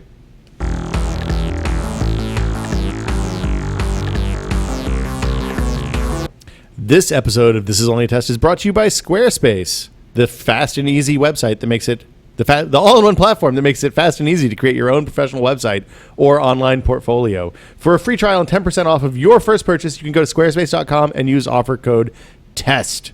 Squarespace has a ton of support people, so if you need help, you can get that. I think they have like 70 people that are working there all the time to keep you up and running. And apparently it's easy to point and click your way to a responsive HTML website design using Squarespace. So that's it. Thank you guys for sponsoring us. And if you want to support This Is Only a Test, then we'll go to squarespace.com and use offer code TEST. So Norm, what have you been testing? I just got something in today. I haven't bought many things recently. We've been kind of busy this week. It's been an especially busy week because the Inventor and stuff ended. We've been traveling. We watched 200 and some submissions for the Inventor, and we're alternately horrified and blown away by the stuff that people sent in. Saw some absolutely amazing projects that people have built. Waiting on the new surfaces to come in. That should be soon. Holding a big part of my calendar out for that, and something. Are we going to split? Are we going to divide and conquer the surfaces? Because they're sending both, I think, right? We'll see. Okay. You used Google Glass a little bit yesterday. Yeah, I went through a TSA with it. The SE10 update came out a couple of days ago. I spent a little bit more time with it. Still unimpressed by the camera. Camera's not very good. No, it's bad. At this point, it's transitioned from middling cell phone to bad cell phone camera. Transition. Like Have you guys the checked phone out- cameras have gotten better, and that one hasn't. Have you checked out what they call the Google Glass for Fitness, which is, I can't remember who makes that. That sounds It's really tuned for bicyclists. like but an it's- activity it's- camera? Yeah, right. It looks a little bit like, except it's built in like a pair of sunglasses. Okay. But the camera is just as light, and the whole thing. You can put sunglasses on that. Right. So I thought that was interesting. That was out like 6 or 8 months before even the beta. Google Glass. Well, so the SE10 update, which is the most recent one, the October update, I guess, adds a couple of new things. There's I'm completely blanking. There's more Google Now cards. There is, let's see, last month they added the ability to use voice commands in some of the apps, so you can upload stuff to Path and Tumblr. Maybe not Tumblr. Maybe it's Path and Evernote using voice commands. Okay. And third-party apps theoretically are coming with the October update, which is a pretty big deal. Although nothing's out yet, so Norm's going to try that for a while and see what he thinks. Spend some quality time with the Google Glass. I'm interested to see if your experience on it is better than mine since you're using Android, because the lack of GPS, like having to have a tablet in my bag to get Just GPS, for GPS, but sucked. not internet. Yeah. Wi-Fi for GPS, Bluetooth for internet. No, it was Bluetooth. It would connect to two Bluetooth devices. Two Bluetooth. Yeah. There. It was a pain in the ass, and there was always weird stuff happening. You also get text with it, which is nice because I would only get, I guess, emails. I don't even know. I think you couldn't even do Google Hangout texts with it, which is weird. Norm, when you were in New York a couple weeks ago, you met Dave Arnold, who is, I am fascinated by Dave Arnold. Dave Arnold's a really interesting dude. We talked about this briefly when we came back from New York, but he's the chief culinary technologist of the French Culinary Institute, a leader in molecular gastronomy. And as many people have pointed out when we last talked about him, the puffing gun that we went to see, it's something that Jamie and Adam did do on Mythbusters. I didn't know that when we went to see it, when you guys went to see it. But they had to wear bomb suits with the puffing gun. So were you wearing a bomb suit No. when you did the? Oh, what no. was the myth they tested? Do you know? I'm not sure. Was it that those things could explode and kill people? I don't think they tested. Were they wearing like Hurt Locker style bomb suits, like the big, huge, puffy Michelin? Oh, you didn't watch the video. Okay. I have been told. We did not wear bomb suits. We stood behind some bulletproof glass or thick plexiglass. Okay. And puffed these things. So what is a puffing gun, Norm? A puffing gun is a cast iron sealed container that you heat up and there is a gauge that you detect the pressure. Does it like rotate or something so the stuff doesn't burn on the bottom? It's spherical. It's conical, so you can rotate it. Okay. To even out the temperature, but you're increasing heat and pressure on the inside, and so the things that you put inside this cast iron container, the heat and pressure will cause the water to become more volatile and expand. And it will. The starches liquefy is what happens under heat and pressure. Water and anything will come out. Sure. And when you release the container, then it expands. The individual things, such as corn, rice, or whatever, will puff up like popcorn. Okay. And it's used in Asia for street foods. Lloyd seems unimpressed. It's how we have it's how we have puff cereal. Yeah, it's how not Rice Krispies. This is Rice important Krispies. to note, but how like Kix and all your Corn puffs. your popped cereal works. And so he's been experimenting with popping stuff that isn't normally. But it's a very violent explosion when you Really, even in the factories that make the cereal? In the old days of cereal making, there's a video about this on YouTube that's great. In the old days of cereal making, the guy invented this machine. And it was I want to say Shakers or Quakers. I can't remember. I always mix them up. Quakers. They were looking for the blandest food possible to aid digestion or in like retreats or whatever. So the guy invented this machine, and then the cereal companies got hold of it. They're like, wait, kids will love this. It's crunchy. It's great.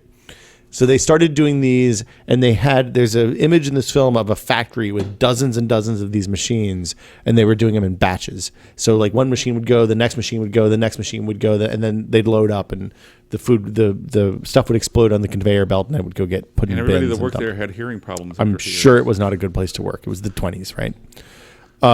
After World War II, they discovered a way to do it on a linear conveyor belt motion. So at some point that changed, and it stopped being a batch thing and started being linear. But so the modern puffing gun is kind of like the new way for amateur chefs to do stuff.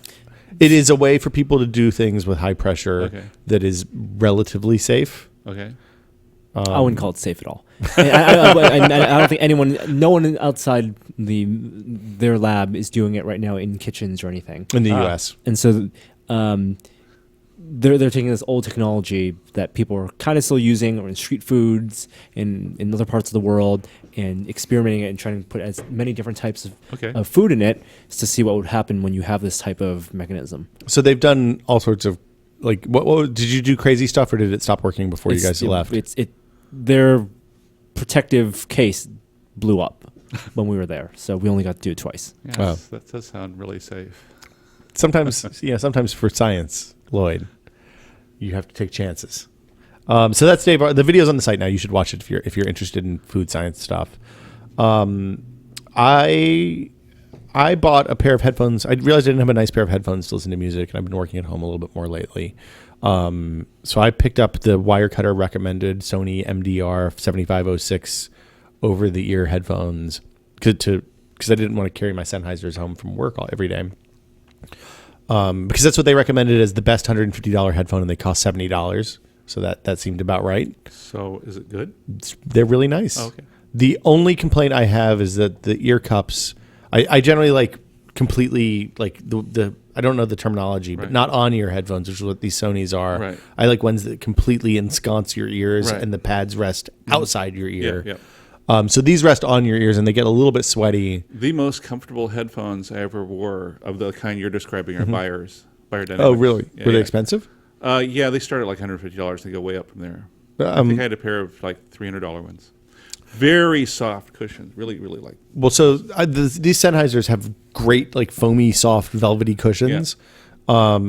And I've worn them on multiple Octobercasts in the past, so for 24 hours straight, essentially. Right. These guys, I talked to Brian at Wirecutter about this, and he said, yeah, there's actually a pair of, like, the cups that come with the Sonys by default are like leathery plastic or leather. I don't know which. You can replace them with foam, like smooth, softer ones that collect the sweat better or something. Right. I don't know, or breathe better. But they're quite good, and they're $70, so it's hard to go wrong with that. And the coils, it's a coily cable, which I like for desktop use. Okay. Because then it doesn't get all snarled up and twisted. What else do we have? On that tip, the Comply earbud tips, the soft memory foam ones for your in-ear headphones I've been using lately, and they're an awesome $15 upgrade for any pair. Yes. Yeah, they're pretty cool. I mean, they lock out the noise a lot better. Mm-hmm. They make them comfortable to wear for long periods of time, not 24 hours, but 2 or 3. And they make every pair of headphones I've tried them on sound better. Right. Earbuds. Anything else? Loyd, is it time for the board game? Well, one thing, I have to make a correction real quick. Okay. I was talking about the AMD GPUs earlier, and I said R7, R8, R9. I said something about R8 270s or something like that. All of them, if what they call AMD call the enthusiast GPUs, are R9s. Not just the 290X, which they haven't really talked about much yet. Oh, so even the rebadged ones are R9s? The R9 280 is the same as the 7970. The R9 270 is the same as the 7870, and so on. That's lame. Yeah. One of the things I thought was kind of nice is that since these are the same GPUs, they're letting people crossfire them.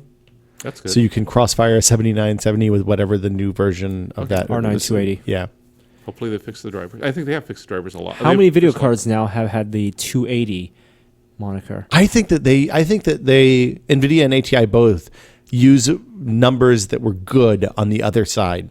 So like the 280 was a great NVIDIA, the GeForce GTX 280 was a great card. And they did that. NVIDIA did the 4870 a few years ago, which was also a great, or 4800 series, whatever, was also a great card. Mm-hmm. I think they both go back and forth. I think they do it on purpose. There's only so many model numbers you can have as well, unless you go like the GeForce 10 million or something. It's terrible. Video card naming is the worst thing in the world. It's naming inflation. It really is. Lloyd? Okay, so board games. we So we were talk? talking about Yeah. Star Wars. Excuse me. We Star were. Trek. Don't say Star Trek when you mean Star Wars. People I mean get Star really Wars. angry. Yes, I know. So I got the X-Wing, the Star Wars X-Wing miniature games. Is a Ooh. giant hole in the table where you can throw money.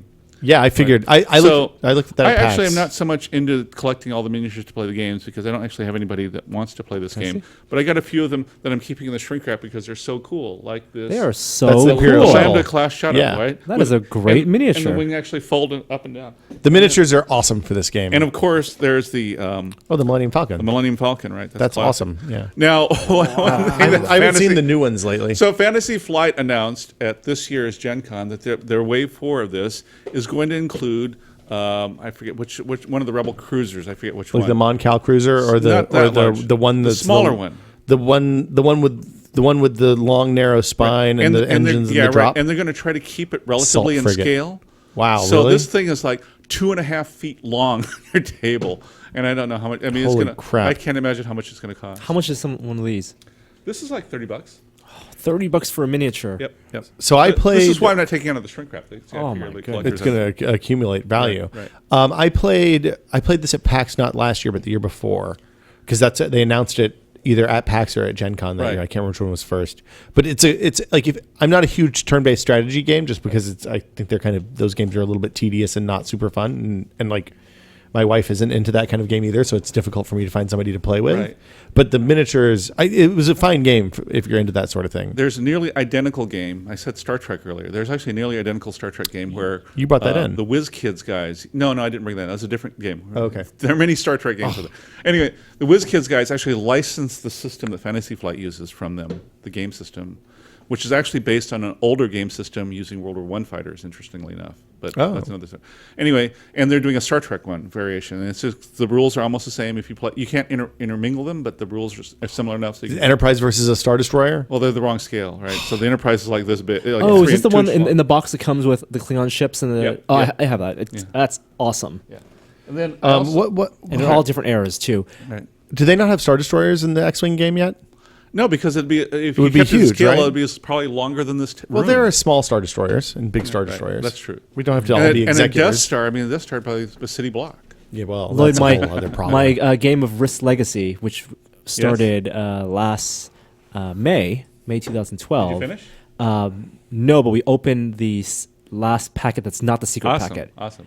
and the last packet is amazing Well, you see, we hit a stopping point in our game where we can't play anymore. because you don't have the people around. No, it's not even that. It's the fact that one of the things that can happen in the game is that certain players, when they win, get to do certain stuff. Yes. Well, this one guy won a couple of times, and he basically made Australia completely invulnerable. Well, did he win? Because the last packet there are things that can nullify. Yeah, but this is early in the game, so you have to get to that last. But it's like we're 4 or 5 games in, and it is impossible to dislodge him, and he now wins every time. So we've actually found a flaw in the game. It's like The rich get richer, Lloyd.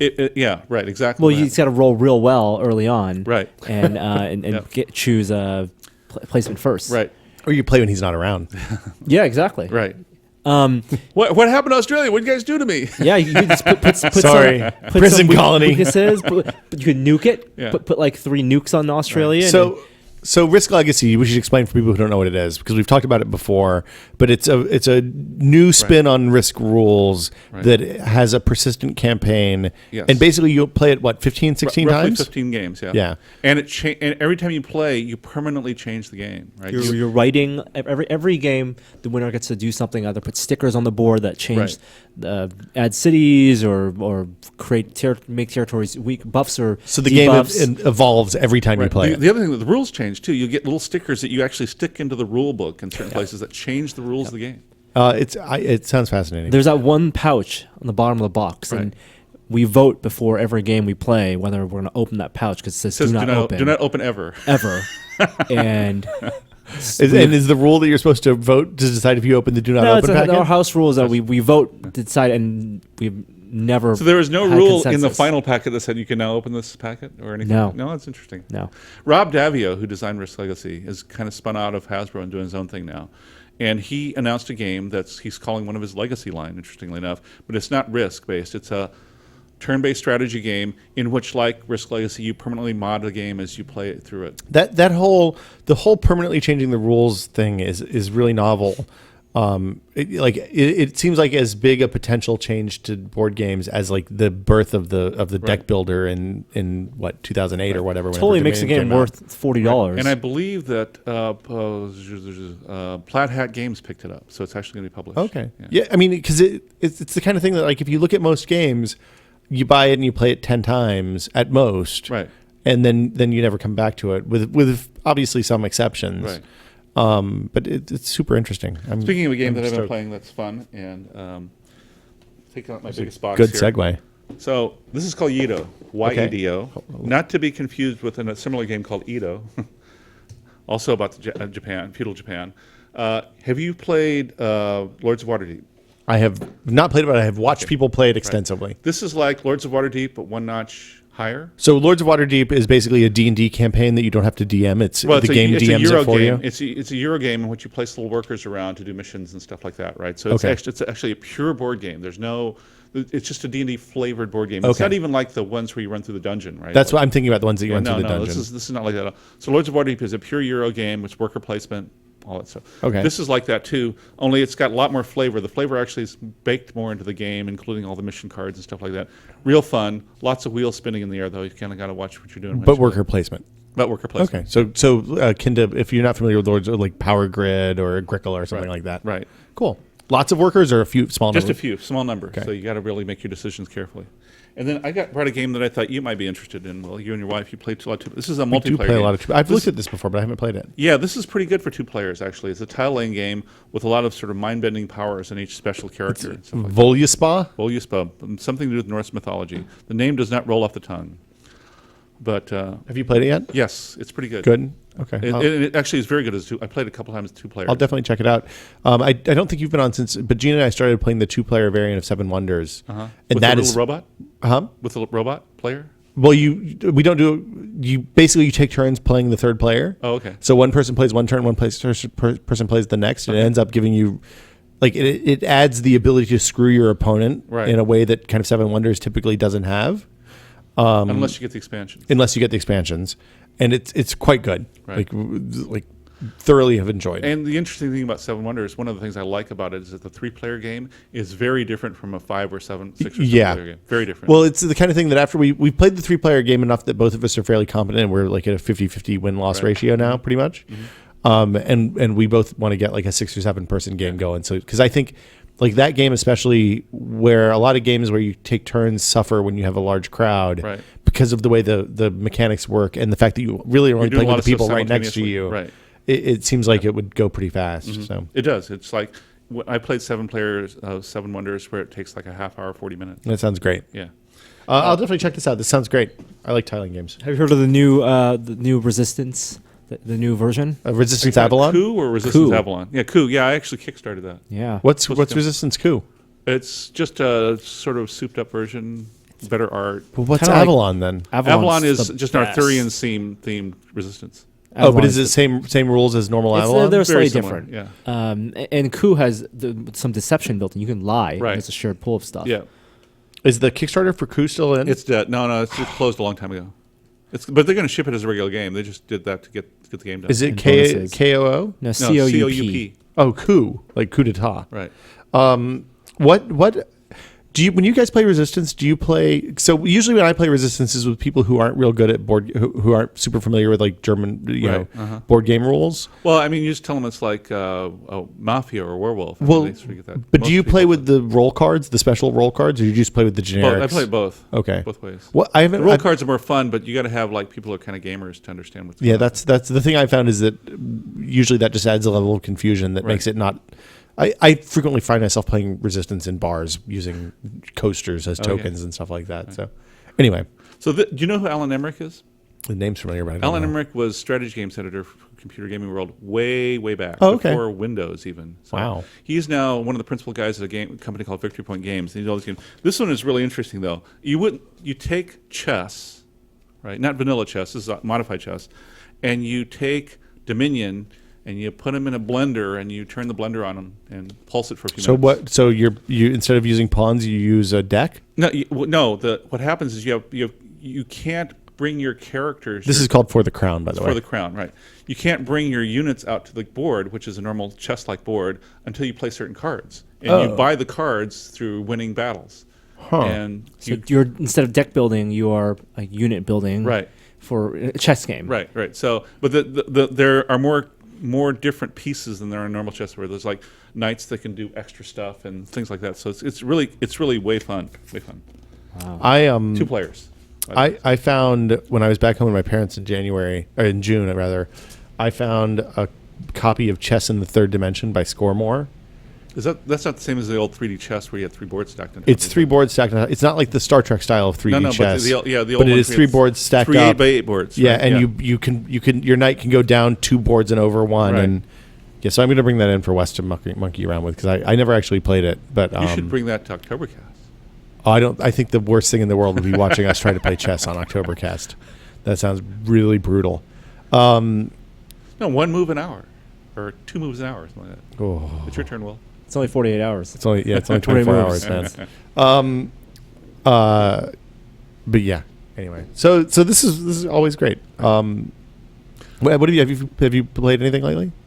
I mean, obviously you've played some stuff lately, but You come out Board games. Board Yeah. games, yeah. Well, I've been having a lot of fun with you. I play that 3 or 4 times now. It's actually very good.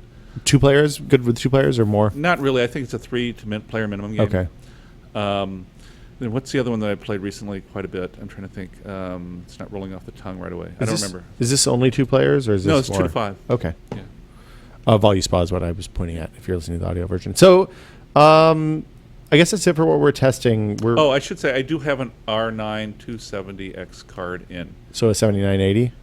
Basic 78 7880. 70 7870. 9 by 7. 7870. Carry the 3. Let's play some music and talk about take some questions. Maybe we have some questions from the audience.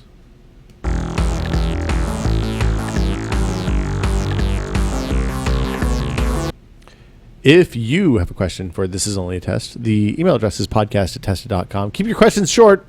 We like audio questions, but keep them under 45 seconds. And try not to sound like you're recording them from some sort of undersea base with echoes and all sorts of weird bubbling noises. Here is the first question, and it is a hypothetical. It comes from Ryan.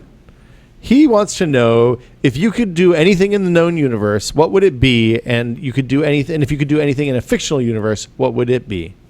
Norm. That's His really He has an example. okay. His example is, I've always wanted to see a star and a black hole collide and just watch the 2 fight. That's the real universe. What's the The fictional one? unrealistic idea would be making a spaceship that could survive in a star and then shrink down to the size of an atom and watch fusion happen. Or see what's happening on a black hole from the inside without dying. There are drugs you can take that will help you with that if you really wanted to. So you're saying do drugs. That's your answer? No, I can't help him. I can't. That's I a really mean, open-ended question. Yeah, we need to think about that one for a while. Yeah, Can we more postpone it? parameters. Okay. I'll give you another question in the meantime. This is from Scott in Indianapolis. He says, "Hey, testers. I was wondering if you can think of a solution to an odd situation. My father-in-law has onset Alzheimer's, but still has capabilities enough to drive where and when he pleases. My mother-in-law was told recently to get him a smartphone so he can be tracked, as his direction giving and taking is greatly reduced lately. He's not very computer literate, so that's obviously not a great solution, but he does have his own cell phone, but it's an old flip-out one that's perfect for his needs, and we don't want to teach it. He doesn't want to learn how to use anything new. I was wondering if you could think of a solution a la teen tracking with a GPS receiver in the phone. Is that feasible and or publicly available? Thanks, Scott from Indianapolis. Is a GPS receiver to track his movements or so he can get directions? No, both, I think, so that they can find out where he is if he gets lost. And like, Are there trackers you can buy from Sky Mall? You can throw in the bottom of someone's car? there's a large market for spy on your Right. teenager products, which seems like what you want. Right. Usually they come with a monthly fee because they have a cell phone connection. and typically you have to charge them occasionally.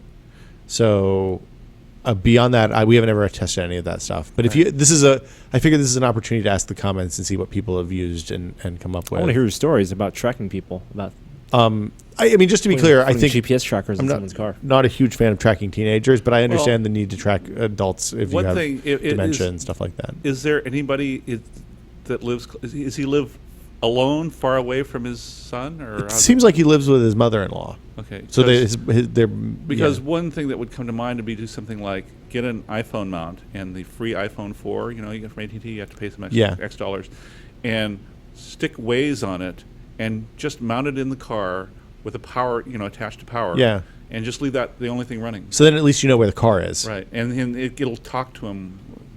You don't even have to use Waze. You can just use Find My iPhone if you want. Well, I'm talking about for him. If he wants directions and stuff, right? Oh, right. Oh, so use it as a fancy GPS, Right, basically. right. That's not a terrible idea. And with Siri and Apple Maps. Well, you need more than a free iPhone 4. I don't think iPhone 4 supports. So you need a 4S, right, for Siri. Oh, 4S needs Siri, yeah. But if you're on a family plan for data already, then that'll just be $10 extra a month, right? So that's not a terrible solution. Forest is the free one anyway now. Oh, is it? Okay. Oh, there yeah. you go. So you have Siri, yeah. Perfect. Everybody wins. Now back to the first ridiculous question. If you could do anything in the known universe, what would it be? And if you could do anything in a fictional universe, I would travel through time. That's my Forward or backward? Both. You can't do backward. First you can only one, do then the forward. other. It's No, you can do fictional anything. universe. I can do any. If I could do anything in the known universe, that would be it. I would travel through time. Because if you can travel through time, you can travel through space. The whole thing. All bets are off. I really got to fix this cable. I don't know what's the problem with it. Need more parameters. Like, I would go see dinosaurs. I think that sounds fun. For a minute. If it was a fictional universe, I'd like to be a starship captain, right? Really, that's where you'd go? Sure. You wouldn't go for despotic Time Lord? No. Okay. You wouldn't ruler of all you can see? After like I could be a god too. I mean, if those Thor. characters, Okay, that's cool. I don't want to go into space in a universe where like everything is so far apart and there's not a lot out there. So you're saying space travel sucks? In my I think fictional space travel universe, does suck. No, in my fictional universe, I agree with you. But I think in my fictional universe, it'd be like Star Trek, right? A couple of weeks to the next system. Yeah, not, space travel only makes sense if there was a huge network of places to go and things to see, and very quick access from point A to point B. In modern Star you Trek, mean like the Mass Effect universe? Maybe something like that. in modern Star Trek, space travel, it takes a couple of minutes to go from place to place due to the time dilation effects of a 2-hour film. I think that's it for questions this week. I thought we had a couple more, but I'm not. My stars are not working. Wait, here we go. Did we do this one? We did the history with art. We did. How did you get started, and what's your history with Arduino? Right, last week, Norm. Yes, we did. Okay, so that'll do it for questions. Send more questions in. We have a lot of questions for Adam and Jamie. We need to do more of those podcasts, I guess. If you have questions for This Is Only a Test, send. Oh, wait. Loyd's here. This is perfect. This is what I was looking for. David from Santa Barbara says, "Hey guys, I'm interested in a camera to mount on the handlebars of my bicycle, but since I've never purchased a camera before, I'm looking for some guidance. I need it mainly to film a community bike ride that takes place on the first Thursday of every month. The bike ride begins in the evening and continues into the night, about 2.5 to 3 hours. The GoPro is the obvious choice, I hear, but I also thought the Ion Air Pro looked hot. Any suggestions or recommendations would be greatly appreciated. I'm looking for a camera that can record 3 hours of footage. It's waterproof in the $300 range and would be easy to mount on my bike." Well, I'd go with one of the GoPros, and the reason is because of the huge ecosystem of support hardware that's from both GoPro and third-party people. Yeah. Because then you can do things like get extended battery packs, which you're going to want for your 3-hour thing, because I- it doesn't have a very long battery Yeah, it life. does not. 2 hours on a GoPro. I would not trust a At GoPro most. to record for 2 hours without overheating or failing in Well, some way. the 2 is usually okay. The GoPro 3, we've had problems with overheating and failing. We shoot 2 with Adam stuff. And two, we've right? had 2s fail too. Yeah, 2s fail. Like I you get know the that- overheating Right. sign. I know that this is in the future. I mean, in the sense that this isn't a solution for him, but Garmin's doing one now. Really? Yeah, that's going to be tied into their GPS systems, their bike GPS systems. It should be pretty interesting. Cameras on everything. It's hard to beat the GoPro. We talked to somebody yesterday who's done GoPro lens replacements. So they pulled the fisheye out and replaced it with a non-fisheye lens, and you can even get like lens replacements for fixed lens cameras, which is kind of crazy. That'll do it for questions this week. If you have a question for This Is Only a Test, the email address is podcast@tested.com. And I guess that'll do it for us. Thanks to Squarespace, as always, for sponsoring us. Lloyd, anything you'd like to plug this week? Plug? No. No I plugs? plugged the board games. Yeah, board games are good. Oh, Norm, no, wait. Nope, So the window's closed. Sorry, Lloyd. No, go ahead. No, I've been playing around with some of these Korean monitors, right? Oh, okay. The cheap 27-inch panels? You can buy them off Amazon directly now. You don't have to go through eBay and deal with sketchy guys. Oh, that's nice. Order them from Amazon. They still come from Korea. So you don't get Prime shipping? They take no, they don't have Prime typically. They take 4 or 5 days. And I also have one of the monoprice ones, right? Okay. Which are like $100 more, but then they come with a warranty and local, they're local. You can send them back to... Right. Yeah. Right. The universal thing about all these is the display is generally pretty good and the stands are terrible.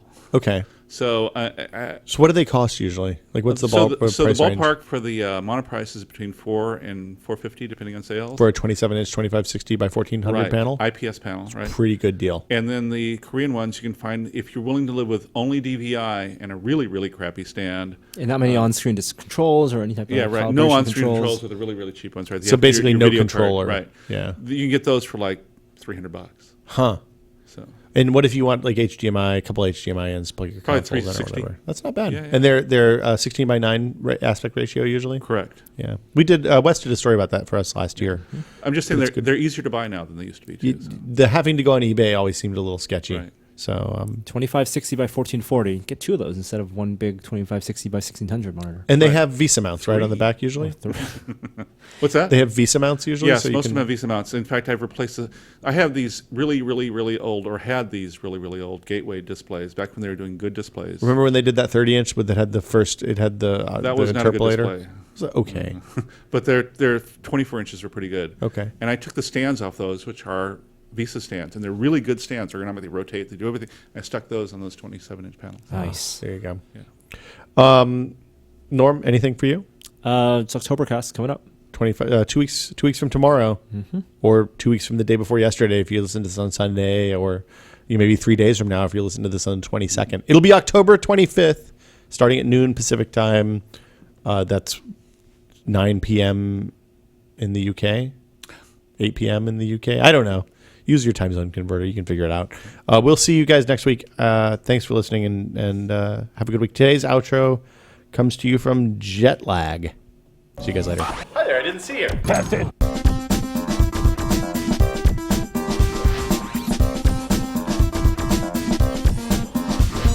Do you use YouTube live streaming? This sucks. I did that one before. Sorry.